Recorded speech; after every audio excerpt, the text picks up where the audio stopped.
حضرت عبداللہ بن زید رضی اللہ تعالی عنہ نے ساری عمر شادی نہیں کی۔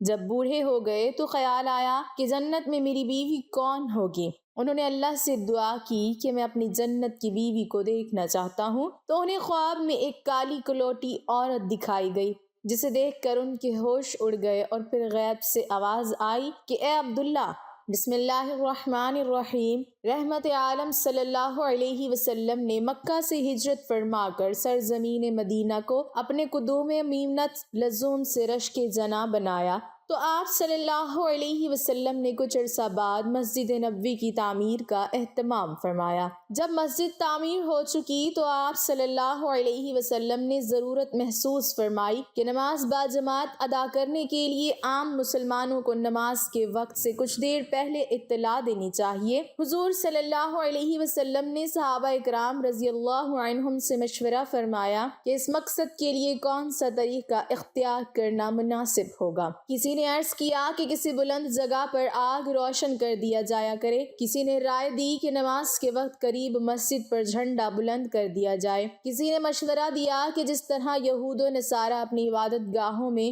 نرسنگھا یا ناقوس بجاتے ہیں، ہم بھی نماز کے اعلان کے لیے اسی طرح کیا کریں۔ لیکن حضور صلی اللہ علیہ وسلم ان میں سے کسی تجویز پر بھی مطمئن نہ ہوئے اور اس مسئلے میں متفکر رہے، تاہم وقتی طور پر آپ صلی اللہ علیہ وسلم نے ناقوس بجانے والی تجویز کو منظور فرما لیا۔ ابھی اس تجویز پر عمل نہیں ہوا تھا کہ دوسرے دن علی الصباح ایک انصاری صاحب رسول بارگاہ رسالت میں حاضر ہوئے اور یوں عرض پیرا ہوئے، یا رسول اللہ، رات خواب میں میرے سامنے ایک شخص آیا جس کے ہاتھ میں ناقوس تھا۔ میں نے اس سے کہا، اے اللہ کے بندے، یہ ناقوس تم بیچتے ہو؟ اس نے کہا، تم اس کو کیا کرو گے؟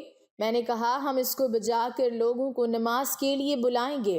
اس نے کہا، کیا میں تم کو ایک چیز نہ بتا دوں جو اس مقصد کے لیے ناقوس بجانے سے بہتر ہے؟ میں نے کہا، ہاں ضرور بتاؤ۔ اس نے کہا، کہو، اللہ اکبر اللہ اکبر اللہ اکبر اللہ اکبر، اشہد ان لا الہ الا اللہ اشہد ان لا الہ الا اللہ اشہد ان محمد رسول اللہ اشہد ان محمد رسول اللہ، حی علی الصلاۃ حی علی الصلاۃ حی علی الفلاح حی علی الفلاح، اللہ اکبر اللہ اکبر، لا الہ الا اللہ۔ یہ تمام کلمات بتا کر وہ شخص مجھ سے ذرا پیچھے ہٹ گیا، اور تھوڑی دیر بعد اس نے کہا کہ پھر جب نماز قائم کرو تو اقامت اس طرح کہو، اللہ اکبر اشہد ان لا الہ الا اللہ اشہد ان محمد رسول اللہ، حی علی الصلاۃ حی علی الفلاح، اللہ اکبر لا الہ الا اللہ۔ سرور عالم صلی اللہ علیہ وسلم نے یہ خواب سن کر فرمایا، یہ سچا خواب ہے۔ انشاءاللہ تم بلال رضی اللہ تعالیٰ عنہ کے ساتھ کھڑے ہو کر ان کلمات کی تلقین کرو جو تم نے خواب میں دیکھے ہیں، اور وہ اذان پکاریں کیونکہ ان کی آواز تم سے بلند ہے۔ انہوں نے حضور صلی اللہ علیہ وسلم کے حکم کی تعمیل کی، اور اسی دن سے یہ اذان قیامت تک کے لیے اسلام کا شعار قرار پا گئی۔ یہ صاحب رسول صلی اللہ علیہ وسلم جن کو یہ عظیم شرف حاصل ہوا کہ سید المرسلین فخر موجودات صلی اللہ علیہ وسلم نے ان کے خواب کو رویا حق قرار دے کر ابد تک اس پر عمل درآمد کا حکم دیا۔ حضرت عبداللہ بن زید انصاری رضی اللہ تعالیٰ عنہ تھے جو اپنے اس شرف کی بنا پر صاحب الاذان کے لقب سے مشہور ہوئے۔ حضرت ابو محمد عبداللہ بن زید رضی اللہ تعالیٰ عنہ کا تعلق خزرج کے خاندان حارث بن خزرج سے تھا۔ سلسلہ نسب یہ ہے: عبداللہ بن زید بن سالبہ بن عبد ربہ بن سالبہ بن زید بن حارث بن خزرج رضی اللہ عنہ۔ حضرت عبداللہ رضی اللہ تعالیٰ عنہ نہایت نیک طنیت اور پاک باطن تھے۔ ہجرت نبوی سے پہلے ان کے کانوں میں دعوت حق کی آواز پڑی تو انہوں نے اس کو بلا تعمل دل و جان سے قبول کر لیا۔ اس صحیح 13 بعد بعثت کے موسم حج میں مکہ جا کر لیلۃ العقبہ میں حضور صلی اللہ علیہ وسلم کی بیعت سے مشرف ہوئے۔ رحمت عالم صلی اللہ علیہ وسلم مدینہ منورہ تشریف لائے تو مسجد نبوی کی تعمیر کے بعد حضرت عبداللہ کو صاحب الاذان ہونے کا عظیم شرف حاصل ہوا۔ رحمت عالم صلی اللہ علیہ وسلم مدینہ منورہ تشریف لائے تو مسجد نبوی کی تعمیر کے بعد حضرت عبداللہ کو صاحب الاذان ہونے کا عظیم شرف حاصل ہوا۔ سنن ابو داؤد اور مسند دارمی میں یہ خود ان کی زبان منقول ہے۔ اس میں یہ اضافہ بھی ہے کہ جب بلال رضی اللہ تعالیٰ عنہ ان کی تلقین کے مطابق اذان دے چکے تو عمر بن خطاب رضی اللہ تعالیٰ عنہ اپنے گھر سے چادر گھسیٹتے ہوئے نکلے۔ انہوں نے رسول اللہ صلی اللہ علیہ وسلم کی خدمت میں عرض کی، یا رسول اللہ، اس پاک ذات کی قسم جس نے آپ کو حق کے ساتھ مبعوث فرمایا، میں نے بھی ویسا ہی خواب دیکھا ہے جیسا عبداللہ بن زید رضی اللہ تعالیٰ عنہ نے دیکھا۔ تو رسول اللہ صلی اللہ علیہ وسلم نے فرمایا، فلہ الحمد۔ حضرت عبداللہ رضی اللہ تعالیٰ عنہ سرور عالم صلی اللہ علیہ وسلم کی نہایت مخلص جانثار تھے، اور راہ حق میں اپنی جان اور مال قربان کرنے کا جذبہ ہر وقت ان کے سینے میں معتزن رہتا تھا۔ غزوات کا آغاز ہوا تو وہ بدر، احد، احزاب اور دوسرے تمام غزوات میں رحمت عالم صلی اللہ علیہ وسلم کے ہم رکاب رہے اور ہر مارکے میں جذبہ جانثار کا مظاہرہ کیا۔ حافظ ابن عبد البر رحمۃ اللہ علیہ نے الاستیاب میں لکھا ہے کہ فتح مکہ کے موقع پر حضور صلی اللہ علیہ وسلم نے قبیلہ حارث بن خزرج کا علم حضرت عبداللہ بن زید رضی اللہ تعالیٰ عنہ کو رحمت فرمایا۔ حجۃ الوداع کے موقع پر حضرت عبداللہ رضی اللہ تعالیٰ عنہ کو ایک اور متہم بالشان شرف حاصل ہوا۔ مسند احمد حنبل میں ہے کہ حجۃ الوداع میں سرور عالم صلی اللہ علیہ وسلم نے بہت سی بکریاں لوگوں میں تقسیم فرمائیں۔ حضرت عبداللہ رضی اللہ تعالیٰ عنہ بھی حضور صلی اللہ علیہ وسلم کی خدمت میں حاضر تھے، لیکن آپ صلی اللہ علیہ وسلم نے انہیں کوئی بکری نہ دی۔ اس کے بعد آپ صلی اللہ علیہ وسلم نے منہ مبارک ترشوائے تو ان میں سے کچھ حضرت عبداللہ بن زید رضی اللہ تعالیٰ عنہ کو عطا فرمائے۔ مہندی سے رنگے ہوئے یہ منہ مبارک حضرت عبداللہ رضی اللہ تعالیٰ عنہ کے لیے ایک ایسی نعمت تھے کہ دنیا جہان کے خزانے اس کے سامنے ہیچ تھے۔ خود انہوں نے زندگی بھر اس منہ مبارک کو اپنے سینے سے لگائے رکھا اور ان کے بعد ان کے خاندان نے اس دولت لازوالی کو اپنے پاس تبرکن محفوظ رکھا۔ حضرت عبداللہ بن زید رضی اللہ تعالیٰ عنہ نے ساری زندگی شادی نہیں کی، جوانی گزر گئی اور بڑھاپا آ گیا۔ ایک دن بیٹھے حدیث کی ایک کتاب پڑھ رہے تھے تو اس میں پڑھا کہ حضور صلی اللہ علیہ وسلم نے فرمایا ہے کہ جنت میں کوئی بھی اکیلا داخل نہیں ہوگا بلکہ اپنی بیوی کے ساتھ داخل ہوگا، اور جس نے کسی وجہ سے دنیا میں نکاح نہیں کیا تو اس کا نکاح دنیا ہی کے کسی کنواری لڑکی کے ساتھ کر دیا جائے گا، اور پھر وہ دونوں میاں بیوی بن کر جنت میں داخل ہوں گے۔ جب یہ حدیث پڑھی تو دل میں خیال آیا کہ دنیا میں تو میں نے نکاح نہیں کیا ہے، لیکن جنت میں میرا نکاح کر دیا جائے گا تو پھر آخر وہاں میری بیوی کون ہوگی؟ حضرت عبداللہ رضی اللہ تعالیٰ عنہ نے اسی رات اللہ سے دعا مانگی کہ اے اللہ، مجھے خواب میں میری جنت کی بیوی دکھا دیجیے۔ پہلی رات میں دعا قبول نہیں ہوئی تو دوسری رات پھر سے دعا مانگی، دوسری رات بھی دعا قبول نہیں ہوئی تو تیسری رات دعا مانگی، تیسری رات دعا قبول ہو گئی۔ خواب میں دیکھتے ہیں کہ کالے رنگ کی ایک عورت ہے جو حبشہ کے رہنے والی ہے۔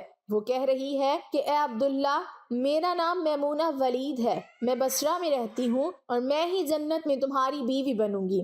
حضرت عبداللہ کی جب آنکھ کھلی تو تہجد کا وقت ہو رہا تھا۔ اٹھے اور وضو کر کے تہجد کی نماز پڑھی اور پھر تھوڑی دیر کے بعد فجر کی نماز پڑھ کر اپنا اونٹ لیا اور بصرہ کی طرف چل دیے۔ حضرت عبداللہ بن زید رضی اللہ تعالیٰ عنہ بہت مشہور لوگوں میں سے تھے، اس لیے جب وہ بصرہ پہنچے تو لوگوں نے ان کا بڑا استقبال کیا اور پوچھا کہ حضرت ہمارے شہر میں کیسے آنا ہوا؟ حضرت عبداللہ نے فرمایا کہ میں ایک عورت کی تلاش میں یہاں آیا ہوں، اس کا نام میمونہ ولید ہے، میں اسی سے ملنا چاہتا ہوں۔ یہ سن کر لوگوں کو بہت حیرانی ہوئی اور کہا کہ حضرت آپ اتنی دور میمونہ ولید سے ملنے آئے ہیں؟ فرمایا ہاں، کیا میں اس سے نہیں مل سکتا؟ لوگوں نے کہا نہیں حضرت، ایسی بات نہیں ہے، بلکہ وہ تو ایک پاگل سی عورت ہے، لوگ اسے پتھر مارتے ہیں۔ حضرت عبداللہ نے پوچھا کہ پتھر کیوں مارتے ہیں؟ لوگوں نے بتایا کہ حضرت وہ عورت عجیب عجیب حرکتیں کرتی ہے، اگر کسی کو پریشان اور روتا دیکھے تو اس کے پاس کھڑے ہو کر ہنسنے لگتی ہے، اور اگر کسی کو ہنستا دیکھے تو اس کے پاس کھڑے ہو کر رونے لگتی ہے۔ وہ کچھ پیسے لے کر محلے والوں کی بکریاں چراتی ہے، آج بھی وہ جنگل کی طرف بکریاں چرانے گئی ہوئی ہے اور شام کو عصر کی نماز کے بعد واپس آ جائے گی، آپ تب تک آرام فرمائیے۔ حضرت عبداللہ نے کہا مجھے ابھی اسی وقت اس سے ملنا ہے، آپ لوگ مجھے جنگل کا راستہ بتا دیجئے۔ لوگوں نے کہا حضرت آپ جنگل کی طرف نہ جائیں کیونکہ وہ بہت خطرناک جنگل ہے، وہاں شیر چیتے رہتے ہیں۔ لیکن حضرت عبداللہ نے کہا کہ تم لوگ مجھے صرف راستہ بتا دو، مجھے ابھی ہی میمونہ سے ملنا ہے۔ راستہ معلوم کر کے حضرت عبداللہ جنگل کی طرف چل دیے۔ حضرت عبداللہ فرماتے ہیں کہ حقیقت میں یہ جنگل بہت خوفناک تھا، قدم قدم پر خونخوار جانور ملتے تھے۔ میں تو حیران تھا کہ اس عورت کی بکریوں کو ان جانوروں نے ابھی تک کھایا کیوں نہیں۔ اس جنگل میں اتنے بہت سے خونخوار جانور ہیں کہ اگر وہ سب مل کر ایک ساتھ اس عورت کی بکریوں پر حملہ کر دیں تو وہ بیچاری اکیلی عورت اس گھنے جنگل میں کیا کر پائے گی۔ حضرت عبداللہ فرماتے ہیں کہ جب میں اس جگہ پہنچا جہاں میمونہ ولید موجود تھی تو اس جگہ کا منظر دیکھ کر اور زیادہ حیران رہ گئے، کیونکہ میمونہ کی بکریوں کو کوئی اور چرا رہا تھا۔ میمونہ خود بکریاں نہیں چرا رہی تھی، بلکہ وہ تو اس خوفناک جنگل میں مصلی بچھا کر نمازیں پڑھ رہی تھی۔ میں یہ منظر دیکھ کر حیران رہ گیا کہ آخر ان بکریوں کو پھر کون چرا رہا ہے، کیونکہ بکریاں کبھی ایک جگہ پر نہیں رکتی، وہ کبھی ادھر بھاگتی ہیں اور کبھی ادھر بھاگتی ہیں۔ حضرت عبداللہ فرماتے ہیں کہ میں نے دیکھا کہ حضرت میمونہ تو نماز پڑھ رہی ہیں اور وہاں موجود کچھ شیر چیتے ان کی بکریوں کو چرا رہے ہیں اور ان بکریوں کو ادھر ادھر بھاگنے نہیں دیتے ہیں۔ یہ منظر دیکھ کر میں تو حیران رہ گیا کہ آخر شیر چیتے اور بکریوں میں دوستی کیسے ہوگی۔ شیر چیتے تو بکریوں کو دیکھتے ہی چیر پھاڑ کر کھا جاتے ہیں، لیکن آج یہاں کا منظر تو بالکل الگ تھا۔ اتنی دیر میں حضرت میمونہ نے نماز سے سلام پھیرا اور میری طرف دیکھتے ہوئے کہا، اے عبداللہ، ہمارا وعدہ تو جنت میں ملنے کا تھا، تم یہاں دنیا میں مجھ سے کیسے ملنے آ گئے؟ حضرت عبداللہ فرماتے ہیں، یہ سن کر مجھے اور زیادہ تعجب ہوا کہ میمونہ کے ساتھ میری یہ پہلی ملاقات تھی، تو آخر اسے میرا نام کیسے معلوم ہو گیا؟ میں نے حضرت میمونہ سے پوچھا کہ آخر تمہیں میرا نام کیسے معلوم ہوا؟ تو انہوں نے فرمایا، اے عبداللہ، جس رب نے تمہیں رات میں میرے بارے میں بتایا تھا، اسی رب نے مجھے بھی رات میں تمہارے بارے میں بتایا کہ تم جنت میں میرے شوہر بنو گے۔ پھر میں نے حضرت میمونہ سے پوچھا کہ آخر یہ تو بتاؤ کہ ان شیر چیتے اور بکریوں میں دوستی کیسے ہو گئی؟ شیر چیتے تو بکریوں کے بہت بڑے دشمن ہوتے ہیں اور انہیں دیکھتے ہی چیر پھاڑ کر کھا جاتے ہیں، لیکن یہاں کا منظر تو بالکل الگ ہے کہ یہ شیر چیتے ہی ان بکریوں کے رکھوالے بنے ہوئے ہیں۔ حضرت میمونہ نے فرمایا، اے عبداللہ، جب سے میں نے اپنے اللہ سے دوستی بنا لی ہے تب سے ان شیر چیتوں نے بھی میری بکریوں سے دوستی بنا لی ہے اور اب یہ میری بکریوں کو کوئی نقصان نہیں پہنچاتے۔ اللہ پاک ہمیں دین کی مکمل سمجھ نصیب فرمائے اور ہمیں ایمان کی دولت نصیب فرمائے، آمین۔ ناظرین، کمنٹ باکس میں اللہ تعالیٰ کے 99 ناموں میں سے ایک نام ضرور ٹائپ کریں۔